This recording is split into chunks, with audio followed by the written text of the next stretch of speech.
Social structure అనేటువంటి సిలబస్లో గిరిజనులకు సంబంధించి 3 యూనిట్లలో మనకి సిలబస్ ఉంది. మొదటి యూనిట్లో భాగంగా గిరిజనులు అంటే భారతీయ సామాజిక నిర్మాణంలో గిరిజనులు, అలాగే మనకి ఉద్యమాలు అనేటువంటి లెసన్లో గిరిజన ఉద్యమాలు, అలాగే చివరి లెసన్లో 5th లెసన్లో భారత ప్రభుత్వ విధానాలు అనేటువంటి లెసన్లో మనకి గిరిజనులకు సంబంధించిన సంక్షేమ కార్యక్రమాలు అందులో మెన్షన్ చేయడం జరిగింది. కాబట్టి ఇవి అభ్యర్థులకు ఫస్ట్ లెసన్లో గిరిజనులు అనేటువంటి టాపిక్ అనే దగ్గర గిరిజనులకు సంబంధించి ఏ అంశాలు అధ్యయనం చేయాలి, ఎలాంటి ప్రశ్నలు వస్తాయి అనే దాని మీద అవగాహన ఉంటే ఈ టాపిక్ నుంచి మనం ఎక్కువగా ప్రశ్నలు సమాధానాలు పెట్టి ఎక్కువ మార్కులు పొందేటువంటి అవకాశం ఉంది. సో భారతీయ సామాజిక నిర్మాణంలో గిరిజనులు అంటున్నాడు కాబట్టి దీన్ని భారతీయ సమాజంలో వారి యొక్క పాత్ర ఎలా ఉంది, వారి జనాభా ఎలా ఉంది, వారి సంస్కృతి ఎలా ఉంది, వారు భారతదేశంలో ఎక్కడెక్కడ విస్తరించున్నారు, గిరిజనులు ఎన్ని రకాలుగా విస్తరించారు, అసలు గిరిజనులు అంటే ఎవరు, వారిని ఎవరెవరు ఏమని పెట్టి పిలిచారు. సో ఇలాంటి కోణంలో మనం అధ్యయనం చేసినప్పుడు మనం ఎటువంటి ప్రశ్నలు అడిగినా కానీ మనం సమాధానం చెప్పేటువంటి అవకాశం ఉంటుంది. ముఖ్యంగా ఈ విభాగంలో ప్రశ్నలు గిరిజనులను ఆది ప్రజ అని పిలిచింది ఎవరు, గిరిజనులు అనే పదానికి పాపులారిటీ తీసుకొచ్చింది ఎవరు, హరిజనులు అనే పదానికి పాపులారిటీ తీసుకొచ్చినటువంటి వ్యక్తి గాంధీజీ. అలాగే గిరిజనులు అనేటువంటి పదానికి కూడా పాపులారిటీ తీసుకొచ్చింది గాంధీ. అబారిజినల్స్ అని పిలిచింది ఎవరు, బ్యాక్వర్డ్ హిందూస్ అంటే వాళ్ళ గిరిజనులని రకరకాల పేర్లతో భారతదేశంలో పిలుస్తారు, ఒక్కొక్క రకంతో పేరుస్తారు. గిరిజనులు అంటే గిరి అంటే కొండ, జనులు అంటే ప్రజలు. సో ఎవరెవరు ఏమని పేరు పెట్టి పిలిచారు, గిరిజనులు అనే పదాన్ని మొదటిసారి ఎవరు ఉపయోగించారు, గిరిజనులు ఎవరు నిర్ధారిస్తారు, భారతదేశంలో గిరిజనుల సంఖ్య ఎంత ఉంది, అందులో ముఖ్యమైనటువంటి గిరిజనులు అంటే టాప్ మోస్ట్ గిరిజనులు అంటే ఎక్కువ అంటే ప్రాచుర్యం పొందినటువంటి గిరిజనులు ఎక్కడ ఏ ప్రాంతంలో వారి ప్రాంతం లేదా వారి రాష్ట్రం, సో వారి ప్రాముఖ్యత ఎక్కువ ఉంది కాబట్టి అది ప్రశ్నలు అడుగుతారు. ఫర్ ఎగ్జాంపుల్ కాసాలు ఏ ప్రాంతంలో నివసిస్తారు, కింద 4 కాసాలు, కూకీలు, నాగాలు, తోడాలు, ఈ పక్కన 4 ప్రదేశాలు, తూర్పు హిమాలయ ప్రాంతాలు, నీలగిరి ప్రాంతాలు, మణిపూరు, నాగాల్యాండ్. కాబట్టి ఈ రెండింటి సరిసమానంగా మనం మ్యాచ్ చేయాల్సినటువంటి అవసరం ఏర్పడుతుంది. కాబట్టి ఏ గిరిజనులు ఎక్కడ ఉంటున్నారు, ఆ గిరిజనులని సమాజ శాస్త్రవేత్తలు ఎన్ని రకాలుగా వర్గీకరించినారు, ఏ లక్షణాల ఆధారంగా వర్గీకరించినారు, గిరిజనులు లేదా గిరిజన సముదాయం అనేది పట్టణ సముదాయంతో పాటు నగర సముదాయంతో పోల్చినప్పుడు ఎందుకు ప్రత్యేకమైనటువంటి లక్షణాలను కలిగి ఉంది, ఎలాంటి లక్షణాలను కలిగి ఉంది, అసలు గిరిజనులు అంటే ఎలాంటి లక్షణాలను కలిగి ఉంటారు. ఇంతకుముందు ప్రిమిటివ్ ట్రైబల్ గ్రూప్స్ అని పిలిచేవారు, ప్రస్తుతం వారిని పర్టిక్యులర్ వల్నరబుల్ ట్రైబల్ గ్రూప్స్గా పిలుస్తున్నారు. అంటే గిరిజనుల్లో బాగా వెనుకబడ్డ గిరిజనులు. సో వారి యొక్క లక్షణాలు ఏంటి, ఏ లక్షణాల ఆధారంగా గిరిజనులను పిలుస్తారు, వాళ్ళకు ఉన్నటువంటి లీగల్ శాంటిటీ ఏంటి, అలాగే గిరిజన జనాభా నుంచి కూడా ప్రశ్నలు వచ్చేటువంటి అవకాశం ఉంది. కాబట్టి జనాభా వివరాలు, వారి అక్షరాస్యత వివరాలు, సో ఇలాంటి అంశాలను బాగా కవర్ చేసినప్పుడు ఈ టాపిక్లోంచి ఎలాంటి ప్రశ్న వచ్చినా మనం సమాధానం పెట్టడానికి అవకాశం ఉంటుంది. సో కాబట్టి ముందుగా గిరిజనులని భారతీయ సమాజంలో రకరకాలుగా పిలవడం జరిగింది. ఇంతకుముందు చెప్పినట్టుగా మహాత్మా గాంధీ వారిని గిరిజనులు అనేటువంటి పదాన్ని పాపులర్ చేసిన వారిలో మొదటివాడు Mahatma Gandhi. ILO international labour organisation గిరిజనులని ఇండిజినస్ పీపుల్ అంటే దేశీయ ప్రజలు లేదా అనుసూచిత ప్రజలు అంటే ఒరిజినల్ ప్రజలు, ఇక్కడ నివసించినటువంటి ప్రజలు. అలాగే రిస్లే మరియు ఎల్విన్ అనేటువంటి శాస్త్రవేత్తలు గిరిజనులని అబారిజినల్స్ అని పిలవడం జరిగింది. సర్ బయాన్స్ బ్రిటిష్ కాలంలో జనాభా లెక్కల అధికారి సర్ బయాన్స్ వీరిని ది హిల్ ట్రైబ్స్ అని పిలవడం జరిగింది. హట్టన్ అనేటువంటి శాస్త్రవేత్త వీరిని ప్రిమిటివ్ ట్రైబ్స్ అని పిలవడం జరిగింది. గర్యే గారు వీరిని గిరిజనులని బ్యాక్వర్డ్ హిందూస్ అని పిలవడం జరిగింది. షెడ్యూల్డ్ ట్రైబ్స్ అనేటువంటి పదాన్ని మాత్రం మొదటిసారిగా మారినటువంటి వారు సైమన్ కమిషన్ వారు. అంబేద్కర్ యొక్క సూచనల మేరకు షెడ్యూల్డ్ ట్రైబ్స్ అనే పదాన్నే గిరిజనులను సూచించడానికి రాజ్యాంగంలో ఉపయోగించడం జరిగింది. మరి వీళ్ళు లక్షణాలను తీసుకొని గిరిజనులను పిలిచినారు. వీళ్ళు అంటే గిరిజన సముదాయానికి ఉండేటువంటి ప్రత్యేక లక్షణాలు ఏంటి అది మనం చూసుకున్నప్పుడు మజుందార్ అనేటువంటి శాస్త్రవేత్త గిరిజన లక్షణాలని మనకి ఉమ్మడి నామం అంటే గిరిజనులందరికీ కూడా చివరికి ఒక నాయక్ అని లేకపోతే ఒక గోండు అని ఇట్లా ఒక ఉమ్మడి నామాన్ని కలిగి ఉండడం, ఉమ్మడి సంస్కృతిని ఒకే రకమైన మోనో కల్చర్ని కలిగి ఉండడం, ఒక్క ప్రాంతంలో ఒక తెగ మాత్రమే నివసించి ఉండడం. ఇప్పుడు గ్రామీణ సమాజాలు చూస్తాం మనం, గ్రామీణ సమాజంలో రకరకాల కులాలు రకరకాల మతాలు ఉంటాయి, పట్టణ సమాజంలో రకరకాల కులాలు రకరకాల మతాలు ఉంటాయి. కానీ గిరిజన సమాజంలో చెంచు పెంటలే ఉంటాయి, తండాలు బంజారా తండాలు మాత్రమే ఉంటాయి. సో ఇలా మనకి ఆ ప్రాంతంలో వాళ్ళు నివసించేటువంటి ప్రాంతంలో ఆ గూడాల్లో కోయగూడెం కోయలు ఉండేటువంటి ప్రాంతం, ఆ ప్రాంతంలో ఆ తెగకు సంబంధించినటువంటి వ్యక్తులు మాత్రమే ఉంటారు. వీరు సాంప్రదాయ నాయకత్వం మీద గిరిజన తెగ నాయకత్వం మీద తిరుగులేని విశ్వాసాన్ని కలిగి ఉంటారు. డయలిక్ట్స్ అంటే ఒక మాండలికాన్ని, ప్రత్యేక సంస్కృతిని, ప్రత్యేకమైనటువంటి వేషధారణని, తర్వాత ప్రిమిటివ్ వ్యవసాయాన్ని కానీ లేకపోతే పురాతన వ్యవసాయ పద్ధతులు కానీ జూమ్ వ్యవసాయాన్ని కానీ షిఫ్టింగ్ కల్టివేషన్ని కానీ లేకపోతే అడవి ఉత్పత్తుల మీద ఆధారపడేటువంటి లైవ్లీహుడ్ని కలిగి ఉంటారు. సూపర్స్టిషియస్ మీద మూఢనమ్మకాల మీద అధికమైనటువంటి నమ్మకాన్ని కలిగి ఉంటారు. ఆధునిక సమాజానికి కాంటాక్ట్ అవ్వడానికి షైనెస్తో అంటే కలిసిపోరు, ఆధునిక సమాజంతో కలిసిపోకుండా ఒంటరిగా జియోగ్రఫికల్గా ఐసోలేషన్గా కొండ ప్రాంతాల్లో వీరి నివాసాలు ఉంటాయి. ఒక ప్రత్యేకమైన మాండలికాన్ని కలిగి ఉంటారు. ఇక అన్నిటికంటే ముఖ్యంగా గిరిజన సముదాయం ఒక లక్షణం నుంచి అనగానే మనకు గుర్తుకు రావాల్సింది గ్రామీణ సముదాయాల కంటే పట్టణ సముదాయాల కంటే గిరిజన సముదాయాల్లో వ్యక్తుల మధ్య తిరుగులేని సంబంధాలు ఉంటాయి. ఒక వ్యక్తికి ఇంకొక వ్యక్తికి మధ్య ఇంటిమేట్ రిలేషన్స్ ఉంటాయి. ఎందుకంటే కారణం ఆ ప్రాంతంలో నివసించే వారంతా ఒక తెగవారే. అంటే వీ ఫీలింగ్ అనేది మనం అనేటువంటి భావన, సమూహ భావన గిరిజన సముదాయంలో అత్యధికంగా ఉంటుంది. సో ఈ లక్షణాలను కలిగినటువంటి సముదాయాన్ని మనం గిరిజన సముదాయంగా మజుందార్ గారు పేర్కొనడం జరిగింది. అలాగే ఎల్పి విద్యార్థి గారు కూడా స్వయం సిద్ధ ఆర్థిక స్వభావం కలిగి ఉండడం, ఉమ్మడి భౌగోళికతను కలిగి ఉండడం, ప్రత్యేకమైన నామాన్ని కలిగి ఉండడం, ప్రత్యేకమైనటువంటి సంస్కృతిని కలిగి ఉండడం, ఉమ్మడిగా ఒకే రకమైనటువంటి నిషేధాలను పాటించడం. ఎక్సనతేగా ఉంది, అందరూ కూడా ఒకే రకమైన ఆహార పద్ధతులు పాటిస్తారు. అందరూ కూడా ఒకే రకమైనటువంటి టాబులను అంటే నిషేధాలను పాటిస్తారు. అలాగే అందరూ కూడా ఒకే సాంప్రదాయంగా వస్తున్నటువంటి గిరిజన నాయకత్వం మీద తిరుగులేని నమ్మకాన్ని నిలబెడతారు. సో ఇలాంటి లక్షణాలను కలిగి ఉన్న వారిని ఎల్పి విద్యార్థి గిరిజనులు అని పిలవడం జరిగింది. అలాగే బ్రిటిష్ వారి కాలంలో బ్రిటిష్ వారు గిరిజనులకు కొన్ని అటవుల మీద హక్కులు కల్పించడం, కొన్ని సంక్షేమ కార్యక్రమాలు చేపట్టడం మొదలుపెట్టడంతో గిరిజనులు కాని వారు కూడా మేము కూడా గిరిజనులమే అని చెప్పేసి గిరిజనుల కోసం ఉద్దేశించినటువంటి పథకాలను తస్కరించేటువంటి ప్రయత్నం చేసినారు. అలా నాన్ గిరిజనులుగా క్లెయిమ్ చేసుకునేటువంటి భావనని బ్రిటిష్ పీరియడ్లో సూడో ట్రైబలిజం అని పిలవడం జరిగింది. స్వతంత్రం వచ్చిన తర్వాత రాజ్యాంగాన్ని నిర్మించినప్పుడు సంక్షేమ రాజ్యాంగాన్ని స్థాపించుకోవడంలో భాగంగా భారతీయ సమాజంలో సామాజికంగా ఆర్థికంగా వెనుకబడ్డ వారందరికీ రాజ్యాంగంలో ప్రత్యేకమైన హక్కులు కల్పించినారు. ఆ రకంగా ట్రైబల్స్కి ప్రత్యేకమైన హక్కులు కల్పించే ముందుకు ఏర్పాటు చేసినటువంటి ఏర్పాటులో భాగంగా మరి ఎవరు గిరిజనులు అనేటువంటి కన్ఫ్యూజన్ని తొలగించేందుకు రాజ్యాంగంలోని నిబంధన 366 కింద ఉన్నటువంటి ఉప నిబంధన 25 అనేది గిరిజనుల యొక్క నిర్వచనాన్ని చెప్తుంది. డైరెక్ట్ క్వశ్చన్, గిరిజనుల రాజ్యాంగంలోని ఏ అధికరణం గిరిజనులను నిర్వచిస్తుంది? రాజ్యాంగ అధికరణం 366లో ఉన్నటువంటి సబ్ క్లాస్ 25 గిరిజనులను నిర్వచిస్తుంది. అలాగే రాష్ట్రపతి భారతదేశంలో ఒక రాష్ట్రాన్ని ఆధారంగా చేసుకొని గిరిజనులను ఐడెంటిఫై చేసేటువంటి అధికారము రాజ్యాంగం రాష్ట్రపతికి ఇచ్చింది. అది 342వ అధికరణ కింద. అంటే భారతదేశంలో ఒక గిరిజన తెగను వీరు గిరిజన తెగని గుర్తించాలంటే రాష్ట్రపతి ఒక నోటిఫికేషన్ ఇష్యూ చేసి వీళ్ళు గిరిజనులు అని నోటిఫై చేయాలి. అది ఆ యొక్క రాష్ట్రపతికి గిరిజనులను ఎంపిక చేసేటువంటి గుర్తించేటువంటి అధికారం లేదా నోటిఫై చేసేటువంటి అధికారం అధికరణ 342 కింద లభించడం జరిగింది. ఇలా గిరిజనుల్ని ఎంపిక చేసేటప్పుడు రాష్ట్రపతి రాష్ట్రాన్ని ప్రాతిపదిక తీసుకొని చేస్తాడు. అంటే దాని అర్థం ఏంటంటే ఒక రాష్ట్రంలో గిరిజనులు అయినటువంటి వారు పక్క రాష్ట్రంలో గిరిజనులు కాకపోవచ్చు. మన రాష్ట్రంలో బంజారాలు గిరిజనులు, పక్క రాష్ట్రంలో బంజారాలు గిరిజనులు కాదు. చాలా వరకు గిరిజనులు ఇప్పుడు గోండులు, బిల్లులు అన్ని రాష్ట్రాల్లో గిరిజనులు. కానీ కొందరు గిరిజనులు మాత్రం ఒక రాష్ట్రంలో గిరిజన హోదాని, ఇంకో రాష్ట్రంలో నాన్ ట్రైబల్ హోదాని పొందడం జరిగింది. దానికి ఎగ్జాంపుల్గా మనం గిరిజనులు చెప్పుకోవచ్చు.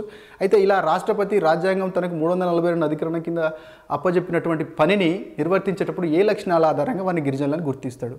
సో రాజ్యాంగంలో ఈ లక్షణాలు ఉంటే గిరిజనులను ఎక్కడ పేర్కొనలేదు. బట్ కాకపోతే ఆదిమ జీవన విధానాన్ని, తీవ్రమైన ఆర్థికపరమైన సామాజికపరమైన వెనుకబడుతనాన్ని, అభివృద్ధి చెందిన నాగరికతలతోటి మరియు అభివృద్ధి చెందిన సముదాయాలతోటి గ్రామీణ సముదాయాలతోటి కలవలేకపోవడాన్ని, ఒంటరిగా అటవీ ప్రాంతాల్లో నివసించేటువంటి సమూహాల్ని, విశిష్టమైన సంస్కృతిని, విశిష్టమైన లక్షణాలను, విశిష్టమైన వేషధారణను, విశిష్టమైన జీవన విధానాల్ని కలిగి ఉండి అటవీ ఉత్పత్తుల మీద ఆధారపడే జీవనాన్ని కొనసాగించేటువంటి వారిని గిరిజనులుగా గుర్తించేటువంటి సాంప్రదాయాన్ని భారతదేశంలో కొనసాగిస్తున్నారు. అలాగే రాజ్యాంగంలో ఉన్నటువంటి 5వ షెడ్యూల్ 6వ షెడ్యూల్లో కూడా ఇంతకుముందే చెప్పుకున్నాం మనం గిరిజన లక్షణాలు అన్నప్పుడు గిరిజనులు సాంప్రదాయ నాయకత్వం మీద ఎక్కువ విశ్వాసాన్ని ఉంచుతారు.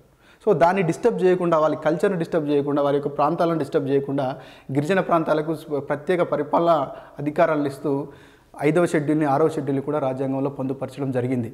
అయితే ఇలాంటి లక్షణాలు ఉన్నటువంటి గిరిజనులు మన భారతదేశంలో ఇప్పటి వరకు ప్రస్తుతం ఈ రోజు వరకు 342 అధికరణం కింద రాష్ట్రపతి దేశవ్యాప్తంగా వివిధ రాష్ట్రాల్లో 705 తెగల్ని అధికారికంగా రాజ్యాంగబద్ధంగా గిరిజనులుగా నోటిఫై చేసినాడు. అంటే రాజ్యాంగబద్ధంగా చట్టబద్ధంగా భారతదేశంలో నోటిఫై అయినటువంటి గిరిజనుల సంఖ్య ఎంత? 705. ఈ 705 గిరిజన తెగలు అన్నీ కూడా ఒకే రకమైనటువంటి సామాజిక ఆర్థిక స్థాయిని కలిగి లేవు. ఈ గిరిజన తెగల్లో కూడా పూర్తిగా వెనుకబాటుతనాన్ని కలిగి, ఇంకా ప్రిమిటివ్ లక్షణాన్ని కలిగి, ఇంకా కొద్ది రోజులైతే అంతరించిపోవడానికి సిద్ధంగా ఉండి, లేదా జనాభా పూర్తిగా రోజు రోజుకు తగ్గుకుంటూ రావడం, వారి యొక్క భాష తగ్గుకుంటూ రావడం, ఇలాంటి లక్షణాలు అంటే అంతరించడానికి సిద్ధంగా ఉన్నటువంటి, అంటే భాషాపరంగా, సంస్కృతి పరంగా, జనాభా సంఖ్య పరంగా అంతరించడానికి సిద్ధంగా ఉన్నటువంటి గిరిజన సమూహాలు ఏమంటారంటే particular vulnerable tribal groups, particular vulnerable tribal groups లేదా పీవీటీజీలు. ఇంతకుముందు వీరిని పీటీజీలు, పర్టిక్యులర్ ట్రైబల్ గ్రూప్స్గా పిలిచేవారు. సాధారణంగా రాజ్యాంగంలో 342 అధికరణ ప్రకారం రాష్ట్రపతి 705 గిరిజన తెగలు గుర్తిస్తే ఆ 705 తెగల్లో మొత్తం దేశవ్యాప్తంగా ఈ పర్టిక్యులర్ వల్నరబుల్ ట్రైబల్ గ్రూప్స్, గిరిజనుల్లో వెనుకబడ్డ గిరిజనులను పిలుస్తారు. వాళ్ళని అంతరించడానికి సిద్ధంగా ఉన్నటువంటి గిరిజనులు. ఈ పర్టిక్యులర్ వల్నరబుల్ ట్రైబల్ గ్రూప్స్ దేశవ్యాప్తంగా 75 మంది ఉన్నారు. ఇక్కడ క్వశ్చన్స్ ఎలా పడతాయంటే తెలంగాణలో ఎంతమంది గిరిజనులు ప్రభుత్వం గుర్తించింది, రాజ్యాంగం గుర్తించింది, మొత్తం దేశం మీద ఎన్ని గిరిజన తెగలు ఉన్నాయి, అందులో పర్టికులర్ వల్నరబుల్ ట్రైబల్ గ్రూప్స్ ఎందరు ఉన్నారు, తెలంగాణలో పీవీటీజీలు ఎందరు ఉన్నారు, తెలంగాణలో ఏ గిరిజనులు మొదటగా పీవీటీజీ హోదాని పొందారు. సో ఇలాంటి పాయింట్ ఆఫ్ వ్యూలో మనకు క్వశ్చన్ పడుతుంది. అయితే ఈ పీవీటీజీలను దేని ఆధారంగా చేసుకుంటారంటే గిరిజనుల్లో పూర్తిగా వెనుకబడ్డవారు, ఆదిమ వ్యవసాయ లక్షణాన్ని కలిగి ఉన్నవారు, ఇప్పటికీ వేట మీద, ప్రాథమిక ఆటవిక ఉత్పత్తుల మీద ఆధారపడి ఉన్నవారు, జనాభా పెరగకుండా స్థిరంగా తగ్గుకుంటూ పోతుండేటువంటి వారు, ఆ భాష కూడా అవుపడకుండా, అంటే గిరిజన సంఖ్య తగ్గుతుంది కాబట్టి ఆ తెగలో భాష మాట్లాడే వారి యొక్క సంఖ్య కూడా తగ్గుతూ పోతూ ఉంటుంది. సో ఈ రకంగా అంతరించడానికి సిద్ధంగా ఉన్నటువంటి తెగల్ని మనం పీవీటీజీలుగా గుర్తించడం జరిగింది. ఇక్కడ మీరు గుర్తుపెట్టుకోవాల్సింది ఏంటంటే భారతదేశ వ్యాప్తంగా ఉన్నటువంటి పీవీటీజీలు, ఐడెంటిఫైడ్ పీవీటీజీలు 75, తెలంగాణలో ఐడెంటిఫైడ్ పీవీటీజీలు 4. ఈ 2 విషయాలు మీరు గుర్తుపెట్టుకోండి. అయితే ఈ 705 గిరిజన తెగలు మొత్తం ఒక రాష్ట్రంలో కానీ ఒక ప్రాంతంలో కానీ లేరు, దేశవ్యాప్తంగా విస్తరించున్నారు.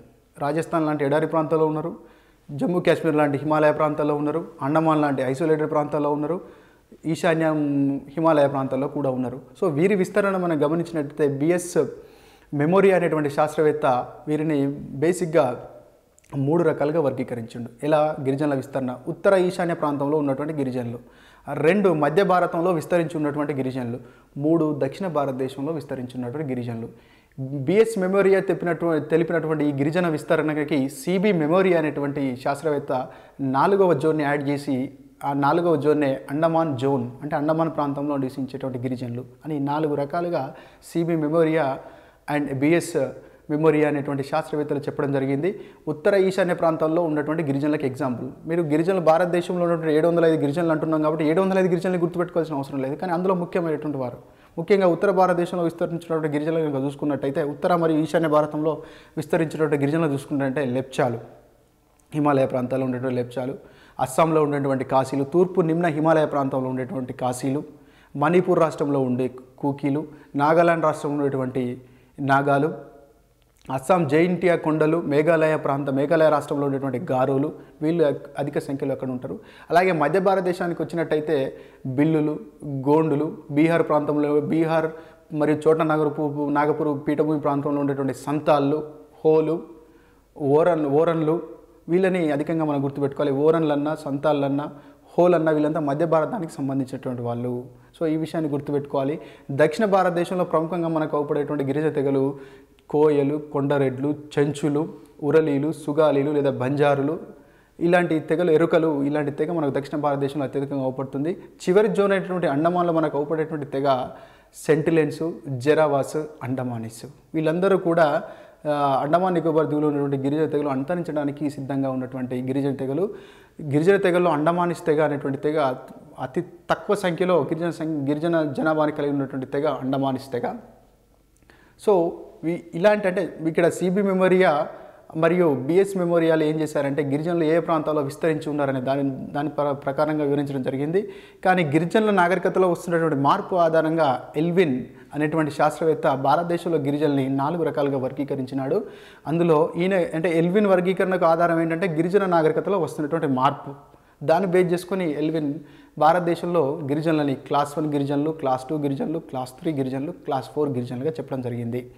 క్లాస్ 1 గిరిజనులు అంటే పూర్తిగా ఇప్పటి వరకు ఇంకా ఏకాంతంగా ఉన్నటువంటి గిరిజనులు, బయట నాగరికతతో ఎలాంటి సంబంధం లేనటువంటి గిరిజనులని క్లాస్ 1 గిరిజనులుగా పేర్కొన్నాడు. క్లాస్ 2 గిరిజనులు అంటే కొద్ది వరకు మార్పుని నాగరికతతో, అంటే అభివృద్ధి చెందిన నాగరికతలతో కొద్ది సంబంధాన్ని కాంటాక్ట్ ఏర్పరచుకొని కొద్ది స్థాయిలో మాత్రమే మార్పునకు లోనేటువంటి గిరిజనులు. మూడో రకం క్లాస్ 3 గిరిజనులు అంటే హిందూ సమాజంలో భాగమైనటువంటి గిరిజనులు క్లాస్ 3 గిరిజనులుగా. క్లాస్ 4 గిరిజనులు అంటే పూర్తి స్థాయిలో అభివృద్ధి చెందినటువంటి సమాజంలో భాగమైపోయి కేవలం పేరుకు మాత్రమే తమ సాంప్రదాయాన్ని, పండుగలప్పుడు మాత్రమే తమ సాంప్రదాయాన్ని ప్రదర్శించేటువంటి గిరిజనులుగా 4 రకాల వర్గీకరణ చేసి ఇందులో గుర్తుపెట్టుకోవాల్సింది క్లాస్ 1 అంటే ఏమో ఇంకా పూర్తిగా ఇంత అనాదిగా ఎలాంటి గిరిజన లక్షణాలు ఉన్నాయో అలాంటి లక్షణాలను కలిగి ఉన్నవారు క్లాస్ 1. క్లాస్ 4 పూర్తిగా మారినటువంటి గిరిజనులు. క్లాస్ 3 హిందూ సమాజంలో భాగమైనటువంటి గిరిజనులు. క్లాస్ 2 కొద్ది మాత్రం మార్పులకు లోనటువంటి గిరిజనులు క్లాస్ 2 గిరిజనులు. గర్రి అనేటువంటి శాస్త్రవేత్త గిరిజనులని హిందూ సమాజంతో పోల్చి 3 రకాలుగా చెప్పారు. అందులో హిందూ సమాజంలో పూర్తిగా కలిసిపోయి హిందూ సమాజంలో భాగమైనటువంటి గిరిజనులు, 2 హిందూ సమాజానికి దగ్గరగా ఉన్నటువంటి గిరిజనులు, ఈ హిందూ సమాజానికి దగ్గరగా కాకుండా ఇప్పటికీ కూడా ఏకాంతంగా ఉన్నటువంటి గిరిజనులు. ఇలా 3 రకాలుగా, ఒకటి హిందూ సమాజంలో పూర్తిగా విలీనమైన వారు, 2 హిందూ సమాజంతో దగ్గర సంబంధాన్ని కలిగి ఉన్నవారు, 3 హిందూ సమాజంతో సంబంధం లేకుండా ఒంటరిగా ఉన్నటువంటి గిరిజనులు. ఇది భారతదేశంలో ఉన్నటువంటి గిరిజన విస్తరణగా చెప్పుకోవచ్చు. మీరు ఇందులో ముఖ్యంగా గిరిజనులు అడిగేటువంటి స్వభావం ఉన్నటువంటి క్వశ్చన్ అంటే అడగడానికి ఎక్కువ అవకాశం ఉన్నటువంటి క్వశ్చన్లు ఏంటంటే, అందుకే నేను క్లాస్ చెప్పేటప్పుడు కూడా నీలగిరి తోడాలు అంటారు. తోడాలు అనట్లేదు, తోడాలు నీలగిరి, నాయర్లు కేరళ, హిమాలయ తూర్పు నిమ్న హిమాలయ కాశీలు అస్సాము, మణిపూర్ కూకీలు, నాగాలాండ్ నాగాలు, మహబూబ్ నగర్ చెంచులు, గోదావరి తీర ప్రాంతంలో కొండరెడ్లు, కోయలు, సో రాజస్థాన్ మధ్యప్రదేశ్ ప్రాంతాల్లో బిల్లులు, బీహార్ ప్రాంతంలో హోలు, చోటా నాగపూర్ ప్రాంతంలో సంతాలులు. సో ఇలా ఆ ప్రాంతాన్ని గుర్తుపెట్టుకోండి. అంటే 705 గుర్తుపెట్టుకోవాల్సిన పని లేదు, అబ్నార్మల్ ఫీచర్ ఉన్న వారిని గుర్తుపెట్టుకుంటే మాత్రమే సరిపోతుంది.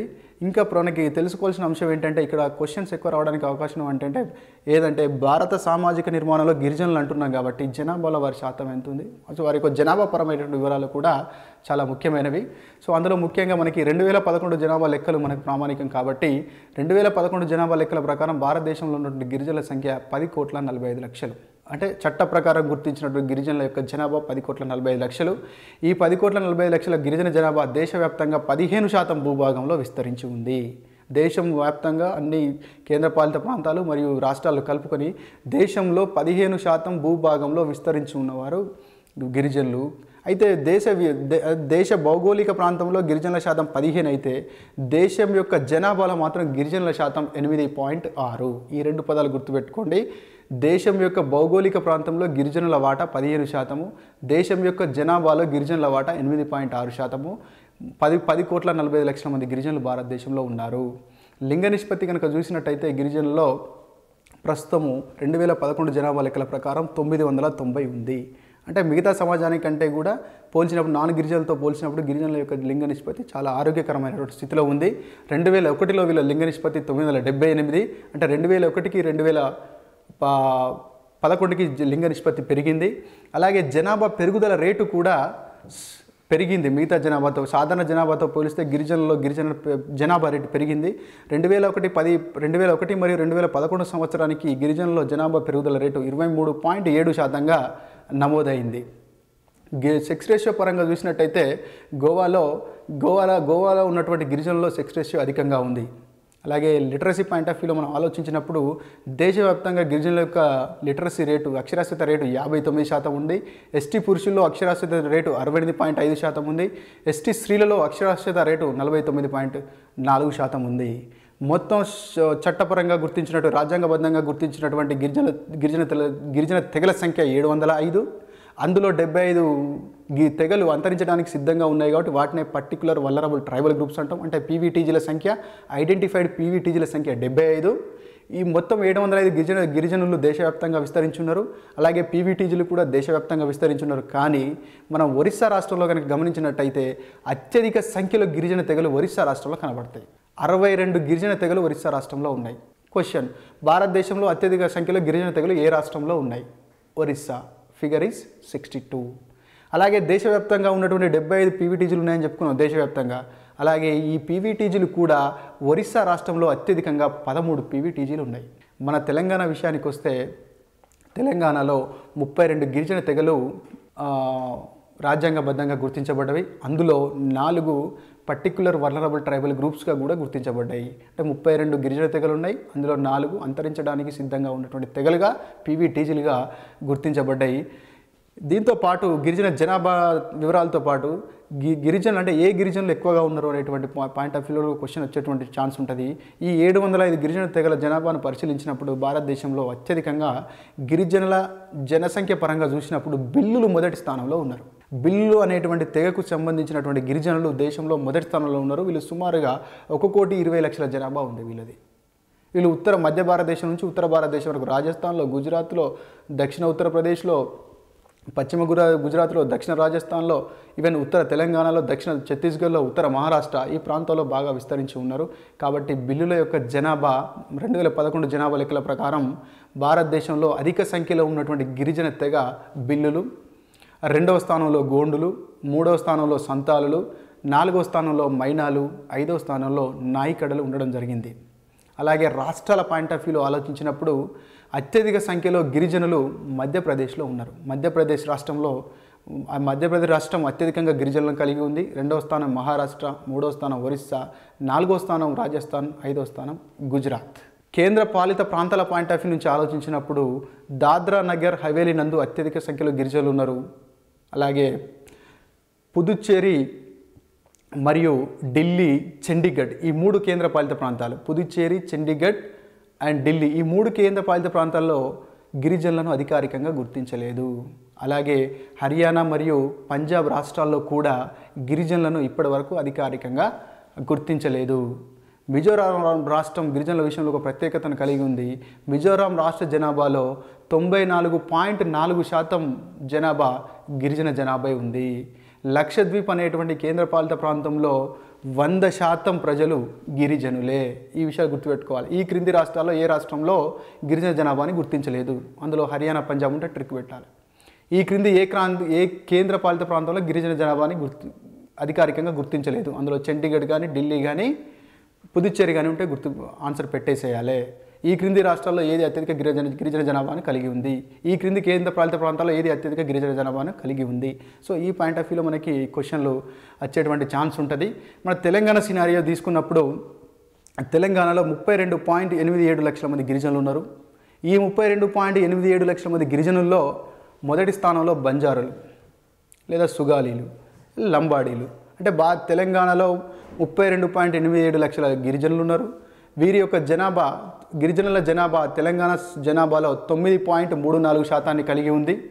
తెలంగాణలో గిరిజనుల యొక్క అక్షరాస్యత 49.5%. 32 మంది గిరిజనులను చట్టబద్ధంగా గుర్తించినారు. తెలంగాణలో 4 పీవీటీజీలు ఉన్నాయి. అంటే పర్టికులర్ వలరబుల్ ట్రైబల్ గ్రూప్స్ అంతరించడానికి సిద్ధంగా ఉన్నాయి. ఆ 4 పీవీటీజీలను కనుక మనం గమనించినట్టయితే 1 కొండరెడ్డి, 2 చెంచులు, 3 కోలంలు, 4 తోటీలు. కొండరెడ్డి, చెంచులు, కోలంలు, తోటీలు ఈ నలుగురిని భారతదేశంలో తెలంగాణలో ఈ నలుగురు అంతరించడానికి సిద్ధంగా ఉన్నారు. కాబట్టి మొత్తం దేశవ్యాప్తంగా చూసుకుంటే 75 అంతరించడానికి సిద్ధంగా ఉన్నారు. మన రాష్ట్రంలో చూసుకున్నట్టయితే 4. ఈ విషయాన్ని గుర్తుపెట్టుకోవాలి.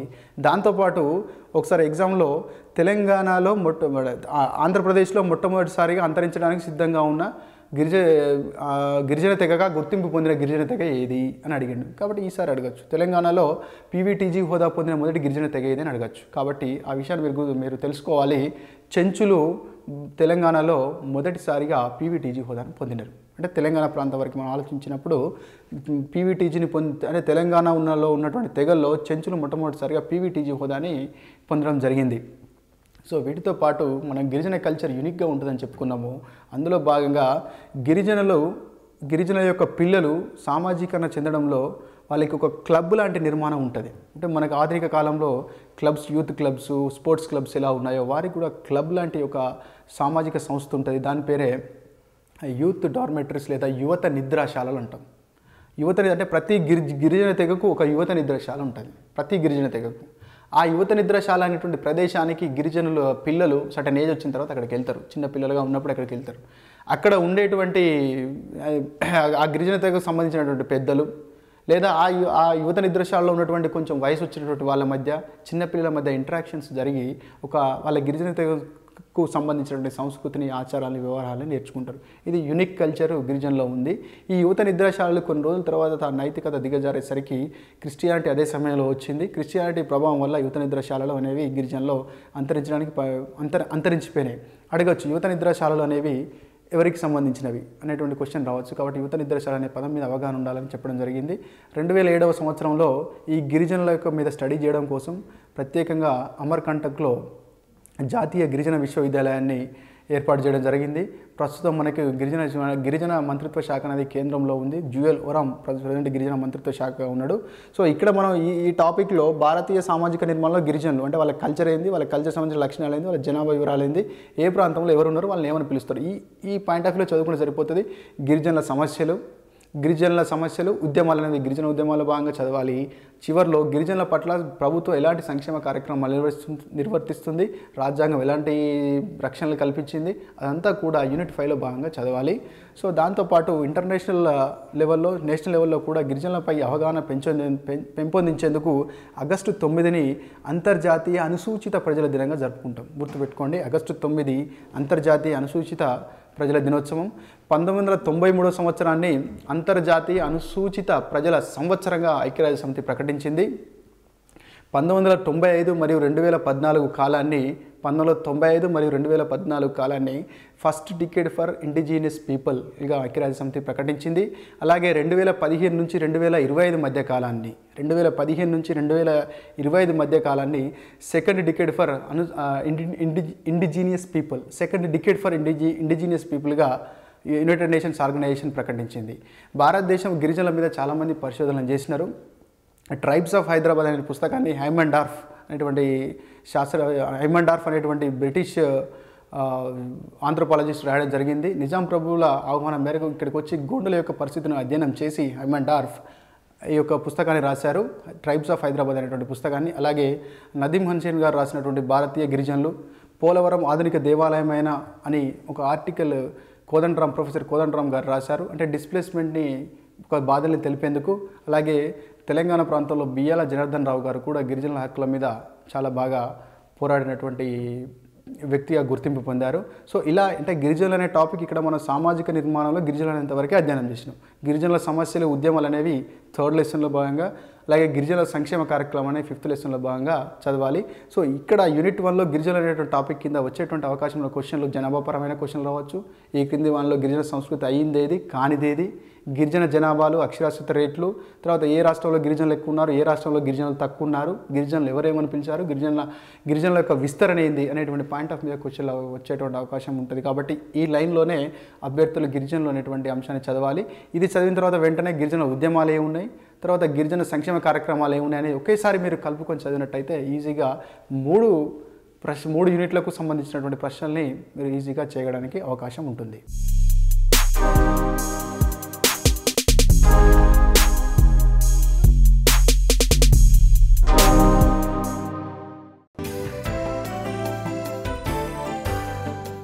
భారతీయ సామాజిక నిర్మాణంలో మహిళ అనేటువంటి అంశం గురించి అధ్యయనం చేయబోతున్నాము. ఈ టాపిక్లో అంటే భారతీయ సామాజిక నిర్మాణం అనేటువంటి మెయిన్ హెడ్డింగ్లో మహిళ అనేటువంటి టాపిక్ని పెట్టడంలో గల ఉద్దేశాన్ని మనం ఫస్ట్ అర్థం చేసుకుంటే ఈ టాపిక్ కింద ఏం అధ్యయనం చేయాలనే విషయం మీద మనకు క్లారిటీ వస్తుంది. భారతీయ సమాజంలో మహిళ యొక్క స్థానం ఏంది, భారతీయ సమాజంలో మహిళ స్థానాన్ని అర్థం అంటే ఏ రకంగా మనం దేన్ని బేస్ చేసుకొని స్థానం సమానంగా ఉందా, పురుషులతో సమానంగా ఉందా, లేదా 2వ స్థానంలో ఉందా సమాజంలో, దేన్ని బేస్ చేసుకుని మనం చెప్పగలుగుతాం. అలా మహిళ యొక్క భారతదేశంలో మహిళ ఆ స్థానంలో ఉండడానికి కారణాలు ఏంటి, రైట్? సో దానికోసమై మనం ఎలాంటి చర్యలు చేపడుతున్నాము, అంటే సమానత్వం తీసుకురావడానికి ఎలాంటి చర్యలు చేపడుతున్నాము, మహిళ ఇట్లా 2వ స్థానంలో ఉండడానికి గల కారణాలు ఏంటి, ఆ విషయాలు మనం ఈ టాపిక్ కింద అధ్యయనం చేయాల్సి ఉంటుంది. ముఖ్యంగా ఈ టాపిక్ కింద మనం ఎక్స్పెక్ట్ చేసేటువంటి క్వశ్చన్స్ ఏంటంటే ప్రపంచంలో మొట్టమొదటి స్థరీకరణ అంటే మనుషుల మధ్య స్థరీకరణ అనేది జాతిపరమైన స్థరీకరణ వచ్చిందా, మతపరమైన స్థరీకరణ వచ్చిందా, క్లాస్ పరమైన స్థరీకరణ వచ్చిందా, కులపరమైన స్థరీకరణ వచ్చిందా, లింగపరమైన స్థరీకరణ వచ్చిందా, లేదా ఈ క్రింది వాటిలో సామాజిక స్థరీకరణలో పురాతనమైన రూపం ఏంటి?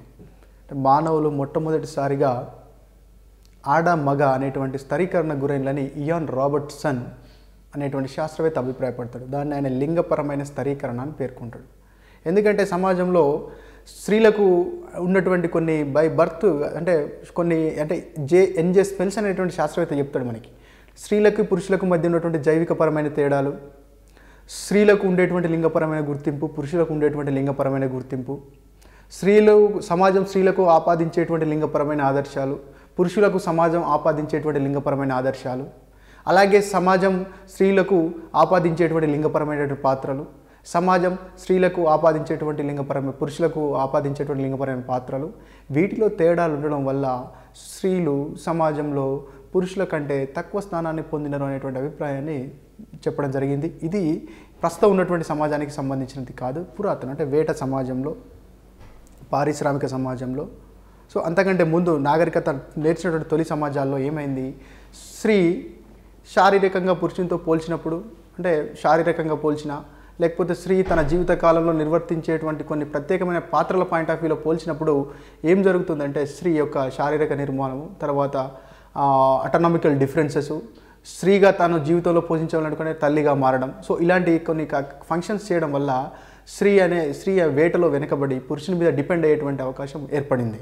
ఇలా ఎన్జే స్మెల్సన్ గారు అభిప్రాయపడినట్టుగా స్త్రీ పురుషుల మధ్య ఉన్నటువంటి జైవికపరమైన తేడాలు, లింగపరమైన గుర్తింపులు, లింగపరమైన ఆదర్శాలు, లింగపరమైన పాత్రలో తేడాలు ఉండడం వల్ల పురుషులకి సమాజంలో ఎక్కువ గుర్తింపుని, ఎక్కువ సంపాదనని, సో ఎక్కువ పెత్తనం చెలాయించేటువంటి పాత్రలు, స్త్రీలకు అంటే సబ్మిసివ్గా ఉండేటువంటి పాత్రలు, అలాగే స్త్రీలు అంటే కుటుంబానికి సంబంధించినటువంటి పాత్రలు స్త్రీలకి, అంటే కుటుంబంలో ఉన్నటువంటి వ్యక్తుల మధ్య కోఆర్డినేటర్గా స్త్రీ ఇంట్లో, కుటుంబానికి సమాజానికి మధ్య కోఆర్డినేటర్గా పురుషుడు, ఇలాంటి కార్యక్రమాలు సమాజంలో సంస్కృతిలో భాగంగా ఒక తరం నుంచి మరొక తరానికి పంపించుకుంటూ ఉండడం వల్ల సమాజంలో స్త్రీ పురుషుని తర్వాత రెండో స్థానాన్ని పొందిననేటువంటి ఒక పరిశోధకుల ఒక వివరణ కలదు.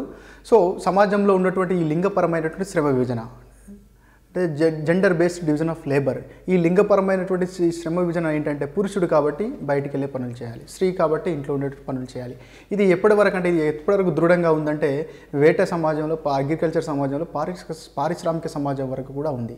కానీ మోడర్న్ కాలంలో, ఆధునిక పీరియడ్లో పురుషులతో పాటు సమానంగా స్త్రీలు కూడా నైపుణ్యాలను ప్రదర్శిస్తూ కొన్ని రంగాల్లో పురుషుల కంటే ఇంకా ఉన్నతంగా ముందుకెళ్ళేటువంటి అవకాశం ఉంది. కాబట్టి కొద్ది వరకు స్త్రీల యొక్క స్థాయిలో మార్పు వచ్చింది. కానీ వ్యవసాయ సమాజం నుంచి కూడా ఈ మోడర్న్ పీరియడ్ వరకు స్త్రీలు పురుషుల మీద ఫినాన్షియల్ పాయింట్ ఆఫ్ వ్యూలో ఆధారపడడం, ఇంట్లో మాత్రమే పరిమితం కావడం, విద్యకు దూరంగా ఉండడం, సంస్కృతిలో భాగంగా ముఖ్యంగా భారతీయ సమాజంలో సతీ, వితంతు పునర్వివాహం లేకపోవడం, జోహార్ సిస్టమ్, పరదా సిస్టమ్, సో ఇలాంటి బాల్య వివాహాలు, బయటికి వెళ్ళి అంటే విద్యా అవకాశాలు లేకపోవడం, ఇలాంటి కారణాల వల్ల భారతదేశ సమాజంలో మహిళలకు సంబంధించినటువంటి సంఘ సంస్కరణ ఉద్యమాలు వచ్చేంత వరకు స్త్రీల యొక్క స్థాయి భారతదేశంలో చాలా దారుణంగా ఉండేటువంటి పరిస్థితి ఉంది. సో దాని నుంచి బయటికి రావడానికి స్త్రీలకు రాజ్యాంగపరమైన హక్కులు, కొన్ని ఉద్యమాలు జరిగినాయి, సామాజిక శాసనాలు వచ్చినాయి. 1956లో ఈశ్వరచంద్ర విద్యాసాగర్ కృషి వల్ల వితంతు పునర్వివాహ చట్టం వచ్చింది. 1829లో 17th రెగ్యులేషన్ ద్వారా విలియం బెంటిక్, రాజా రామ్మోహన్ రాయ్ల కృషి వల్ల సతీ సహగమన నిషేధాన్ని తొలగించడం జరిగింది. అలాగే 1880 ప్రాంతంలో సతీ ప్రాక్టీస్ రాజస్థాన్ ప్రాంతంలో అవ్వడేసరికి 1887 సంవత్సరంలో సతీ సహగమనానికి నిరోధించేందుకు ఒక కమిషన్ ఏర్పాటు చేస్తూ, ఒక కమిషనర్ను అపాయింట్ చేస్తూ సతీ సహగమన నిషేధ చట్టాన్ని మళ్ళీ 1987 సంవత్సరంలో సవరించడం జరిగింది. సో బాల్య వివాహాలు నిషేధించేందుకు 1986లో మరియు 2006లో చట్టాన్ని సవరించడం జరిగింది. కుటుంబంలో ఉన్నటువంటి హింసను నివారించేందుకు డొమెస్టిక్ వైలెన్స్ యాక్ట్ 2005వ సంవత్సరంలో తీసుకొని రావడం జరిగింది. పనిచేసే చోట లైంగిక వేధింపులను తగ్గించేందుకు 2013వ సంవత్సరంలో పనిచేసే చోట లైంగిక వేధింపుల నిరోధక చట్టం తీసుకురావడం జరిగింది. చిన్నపిల్లల మీద లైంగిక వేధింపులను నిరోధించేందుకు పోక్సో చట్టము, protection of children from sexual offences చట్టాన్ని తీసుకురావడం జరిగింది. అలాగే 1948 ఫ్యాక్టరీ చట్టం ఏం చెప్తుంది, మహిళలు పనిచేసే దగ్గర ఖచ్చితంగా వాళ్ళకి క్రిచ్ సెంటర్లు ఉండాలని చెప్పడం జరిగింది. 1953లో సెంట్రల్ సోషల్ వెల్ఫేర్ బోర్డుని ఏర్పరిచి గ్రామీణ ప్రాంతాల్లో ఉన్నటువంటి మహిళల అభ్యున్నతి కోసం ఎన్జిఓల భాగస్వామ్యంతో వాళ్ళను అభివృద్ధి చేయడానికి కొన్ని కార్యక్రమాలను, family counselling centres, creche centres, vocational training centres, so ఇలాంటి కార్యక్రమాలను చేపట్టడం జరిగింది. అంటే ఇక్కడ పురాతన కాలంలో, వేదకాలం నుంచి చూసుకున్నట్టయితే ఆధునిక కాలానికి భారతదేశంలో స్త్రీల యొక్క స్థితి ఆయా కాలాల్లో రకరకాల సమస్యలను ఎదుర్కొంటూ మార్పులకు లోనవుకుంటూ రావడం జరుగుతుంది. ఇప్పుడు చివరికి ఇప్పటికీ చూసుకున్నప్పటికీ కూడా ఫ్లెక్స్నర్ అనేటువంటి శాస్త్రవేత్త ఏం చెప్తాడు, లింగత్వం అనేటువంటి కాన్సెప్ట్ చెప్తాడు. లింగత్వం అంటే ఏంటంటే ఒక లింగం వారి పట్ల మనకు ఉండేటువంటి ఒక అభిప్రాయం, అంటే ఒక నెగిటివ్గా ఉండేటువంటి అభిప్రాయం. స్త్రీలు అంటే ఇట్లనే ఉండాలి, వీళ్ళు బయటికి రాకూడదు, పని చేయకూడదు అనేటువంటి నెగిటివ్ అభిప్రాయం. లేదా పురుషులంటే ఉన్నతంగా ఉండాలి, స్త్రీల మీద ఆధిపత్యం చెలాయించి ఉండాలి. సో ఇలాంటి మూఢ భావాలతో కూడినటువంటి దాన్నే సెక్సిజం లేదా లింగత్వం అని అంటారు. స్త్రీల పట్ల ద్వేషాన్ని, అకారణమైన ద్వేషాన్ని చూపించేటువంటి స్వభావాన్ని మీసోగన్ అంటారు. పురుషుల పట్ల అకారణంగా ద్వేషాన్ని చూపించేటువంటి భావాన్ని ఫీలోగని అనడం జరిగింది. సో ప్రజెంట్ కాంటెంపరీ పీరియడ్ కంటే ముందు మనం వేదిక్ పీరియడ్ నుంచి చూద్దాం. భారతీయ సమాజంలో ఎలాంటి స్థితిలో స్త్రీ ఉందని మనం గమనించినట్టయితే వేదిక్ పీరియడ్లో బ్రహ్మచర్యం అనేది స్త్రీలకు పురుషులకు ఇద్దరికీ అవసరం అని చెప్పినారు. వేదిక్ పీరియడ్లో వేదిక్ సొసైటీలో స్త్రీ లేకుండా పురుషుడు ఎలాంటి ధర్మాచరణ కార్యక్రమాలు చేయడానికి అవకాశం లేదు. పంచమహాయజ్ఞాలు నిర్వర్తించాలంటే ఆయన గృహస్థాశ్రమానికి ఎంటర్ అవ్వాలంటే ఖచ్చితంగా వివాహం జరిగి ఉండాలి. భార్య లేకుండా అతడు ఎటువంటి సామాజిక మతపరమైన సంస్కారాలు నిర్వహించేటువంటి అవకాశం లేదంటే సమానమైన స్థాయి ఉంది. ఋషులతో పాటు ఋషినులు లోపాముద్ర లాంటి ఋషినులు చాలామంది మనకు ఉన్నారంటే అప్పుడు స్త్రీలకు విద్యా అవకాశాలు ఉన్నాయి. పురాతన వేద సాహిత్యం చెప్తుంది ఏంటంటే ఒక ఇంటి యజమాని తన కూతురికి సరి అయిన సంబంధాన్ని తీసుకురాకుండా వివాహం చేస్తే అతను నరకానికి వెళ్తాడనేటువంటి అభిప్రాయాన్ని మనకు వేదిక లిటరేచర్లో మనకు కనపడింది. తర్వాత మనువు వచ్చిన తర్వాత మనువు చెప్పింది ఏంటంటే స్త్రీ చిన్నప్పుడు తల్లిదండ్రుల సంరక్షణలోను, యవ్వనంలో భర్త సంరక్షణలోను, వృద్ధాప్యంలో పిల్లల సంరక్షణలో ఉండాలని చెప్పేసి స్త్రీ యొక్క స్వాతంత్రానికి అడ్డుకట్ట వేసేటువంటి ఒక ఆచారాన్ని సాంప్రదాయాన్ని మను సంప్రదాయంలో భాగంగా తీసుకొని రావడం జరిగింది. అంటే స్త్రీల యొక్క స్థాయి వేదిక పీరియడ్ నుంచి మలివేది పీరియడ్ తగ్గింది. అలాగే రాజపుత్రాస్ పీరియడ్లో ఈ ఇస్లాం దండయాత్రలు జరిగినప్పుడు యుద్ధంలో ఓడిపోతే ఇస్లాం రాజుల చేతిలో పడాల్సిన అవసరం ఏర్పడుతుంది, అంతఃపురాన్ని నాశనం చేస్తారని చెప్పి ఆత్మవిశ్వాసం అంటే ఆత్మాభిమానాన్ని చంపుకోలేక ఎప్పుడైతే రాజపుత్రులు ఓడిపోయినటువంటి ఇన్ఫర్మేషన్ అంతఃపురానికి రావడంతో వాళ్ళు అంతఃపురంలోనే అంతఃపురంలోనే యజ్ఞగుండాలను పేర్చుకొని ఒక మంటల్ని పేర్చుకొని ఆ మంటల్లో దూకి ఆత్మార్పణ చేసుకునే వాళ్ళు. దాన్నే జోహార్ సిస్టమ్ అంటాం. దాని నుంచే మనకు సతీసాగం అనే సిస్టమ్ ప్రాక్టీస్ అయింది. అది 1821 వరకు నిషేధించే వరకు దాని నిరాటంకంగా కొనసాగింది. అలాగే ధర్మాచరణ కోసం ఒక రకమైన వివాహాన్ని, అలాగే తన సొంత అవసరాల కోసం మరొక వివాహాన్ని, సామాజిక హోదా అంతస్తు కోసం మరొక వివాహాన్ని చేసుకోవడం వల్ల హిందూ వివాహ చట్టం 1955 తీసుకొచ్చేంత వరకు బహుభార్యత్వము మహిళా లోకాన్ని తీవ్రంగా పీడించింది. అలాగే డొమెస్టిక్ 2005 సంవత్సరంలో డొమెస్టిక్ వైలెన్స్ వచ్చేంత వరకు భారతదేశంలో మహిళలు మౌనంగా గృహహింసను భరించేటువంటి పరిస్థితి తయారైంది. పనిచేసే చోట అంటే జీవన ఉపాధి కోసం చిన్న చిన్న ఉద్యోగాలు ఆర్గనైజ్డ్ సెక్టార్లో అనార్గనైజ్డ్ సెక్టార్లో పనిచేస్తున్న మహిళలు అక్కడ వస్తున్నటువంటి రకరకాల వేధింపులను మౌనంగా భరించేటువంటి పరిస్థితి పనిచేసే చోట లైంగిక వేధింపుల నిరోధక చట్టం వచ్చేంత వరకు కొనసాగింది. ఈ చట్టం ప్రకారం ఎక్కడైతే 10 మంది కంటే మహిళలు ఎక్కువగా పనిచేస్తారో ఆ ప్రదేశంలో ఇంటర్నల్ కంప్లైంట్ కమిటీని పెట్టాలి. ఒకవేళ అనార్గనైజ్డ్ సెక్టార్ అయినప్పుడు లోకల్ కంప్లైంట్ కమిటీని పెట్టాల్సి ఉంటుంది. లోకల్ కంప్లైంట్ కమిటీ అనేది అనార్గనైజ్డ్ సెక్టార్లో పెడతారు. ఒక సంస్థలో కనుక 10 మంది కంటే ఎక్కువ పనిచేసినట్టయితే ఆర్గనైజ్డ్ సెక్టార్లో అక్కడ ఇంటర్నల్ కంప్లైంట్స్ కమిటీ పెడతారు. ఆ ఇంటర్నల్ కంప్లైంట్స్ కమిటీలో మొత్తం అక్కడ ఉన్నటువంటి మహిళలే ఉంటారు. సో ఇలా ఇప్పుడు ఆధునిక కాలంలో కొన్ని మార్పులు తీసుకొచ్చినాము, కొన్ని చర్యలు తీసుకొచ్చినాము. దాంతోపాటు విపరీతంగా అవగాహన కార్యక్రమాలు కల్పిస్తున్నాము లింగ సమానత్వం కోసం. బేటీ బచావో బేటీ పడావో కార్యక్రమాన్ని భారతదేశం కేంద్ర ప్రభుత్వం ప్రారంభించింది. దాని యొక్క ముఖ్య ఉద్దేశం ఏంటంటే ఈ సెక్స్ రేషియో బాగా తగ్గుతుంది, పీసీపీఎన్డీటీ చట్టాన్ని ఖచ్చితంగా అమలు చేయడం, బాలికల అక్షరాస్యత పెంచడం, ఈ ఉద్దేశంతో బేటీ బచావో బేటీ పడావో కార్యక్రమాన్ని తీసుకొని రావడం జరిగింది. ఇన్ని కార్యక్రమాలు చేపడుతున్నప్పటికీ, అవగాహన కార్యక్రమాలు చేపడుతున్నప్పటికీ, ట్రాఫికింగ్ని కంట్రోల్ చేయడానికి ఈ కార్యక్రమాలు చేపడుతున్నప్పటికీ మనకు సమాజంలో ఇంకా మహిళలపై హింస ప్రతి సంవత్సరానికి హింస రేటు పెరుగుతూనే ఉంది. ఉత్తరప్రదేశ్ మహిళలపై హింస విషయంలో మొదటి స్థానంలో ఉంది. ట్రాఫికింగ్ విషయంలో తెలంగాణ 6వ స్థానంలో ఉంది.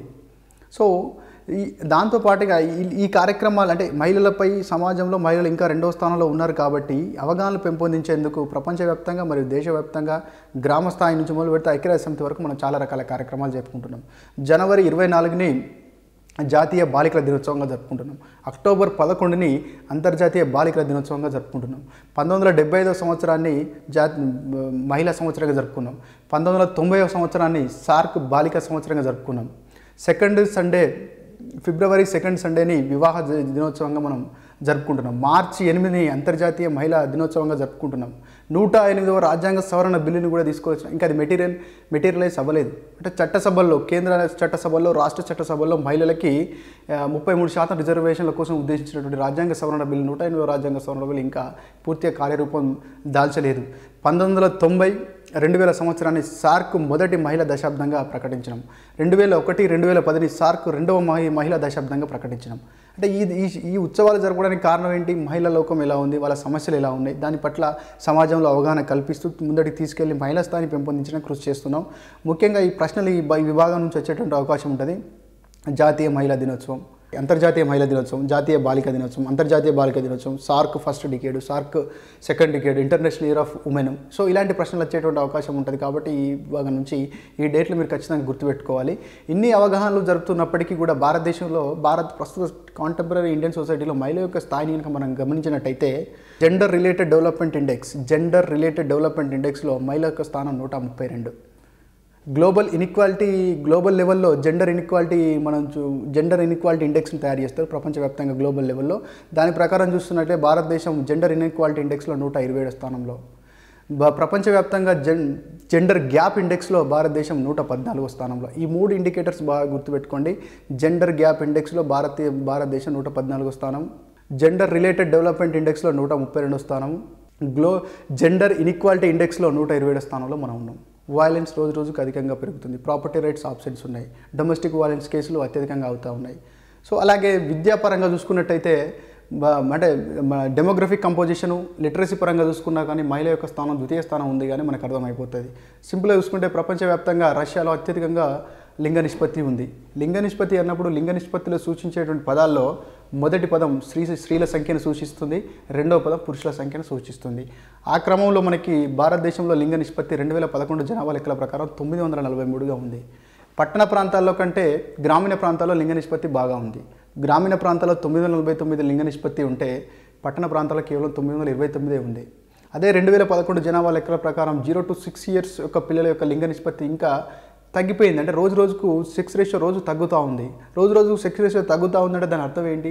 సమాజంలో స్త్రీల యొక్క స్థాయి సరిగా లేదని మనం అర్థం చేసుకోవచ్చు. 0 to 6 years పిల్లల్లో అంటే 6 సంవత్సరాల కంటే తక్కువ ఉన్న పిల్లల్లో లింగ నిష్పత్తి కేవలం 919 ఉంది. జనరల్ లింగ నిష్పత్తి 949 ఉంది. అంటే ఇంకా 30 తేడా ఉంది. అంటే రాబోయే కాలంలో లింగ నిష్పత్తి ఇంకా తగ్గుతుంది.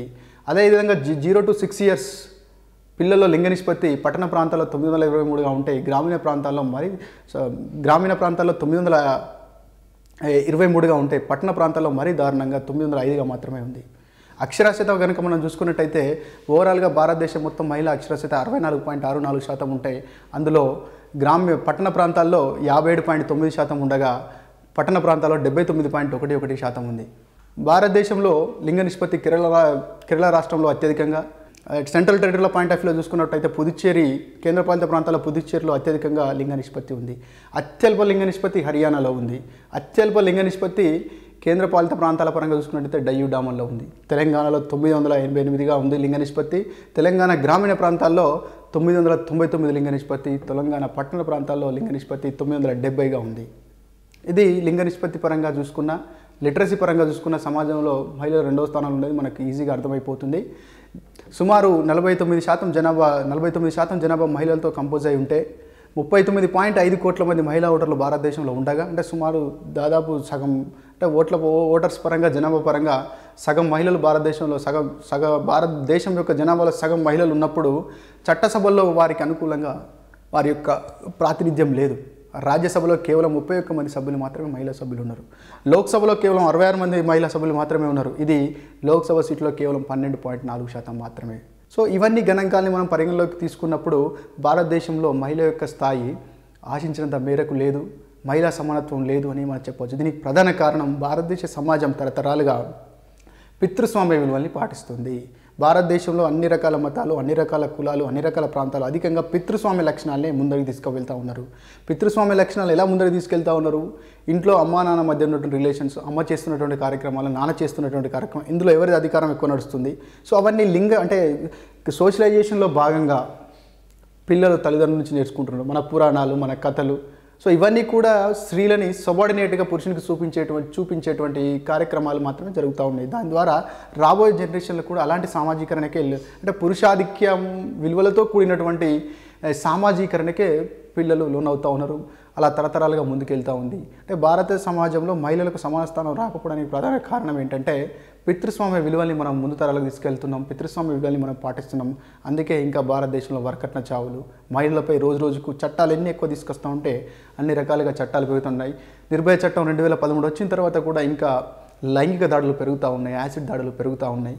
సో కాబట్టి ప్రజల దృక్పథంలో మార్పు రావాలి, ప్రజల ఆలోచన విధానంలో మార్పు రావాలి, సమాజం యొక్క ఆలోచన విధానంలో మార్పు రావాలి. అప్పుడు మాత్రమే సమాజంలో స్త్రీలకు సరైన స్థానం కల్పిస్తుంది. దీనికి కారణం అంటే ఉమెన్ యొక్క ఎంపవర్మెంట్కి ప్రధాన మార్గం ఏంటంటే, పురుషులతో సమానంగా స్థాయిని పొందాలంటే ఉండేటువంటి మార్గం ఏంటంటే, ఉమెన్ ఎంపవర్మెంట్ రావాలంటే ఒకటి విద్య ద్వారా, ఎంప్లాయ్మెంట్ ద్వారా, అలాగే సమాజ దృక్పథంలో స్త్రీల పట్ల మార్పు, కుటుంబంలో ఆ కుటుంబం స్త్రీల పట్ల అటువంటి మార్పు, చాలా వరకు మార్పు వచ్చింది పట్టణ ప్రాంతాల్లో.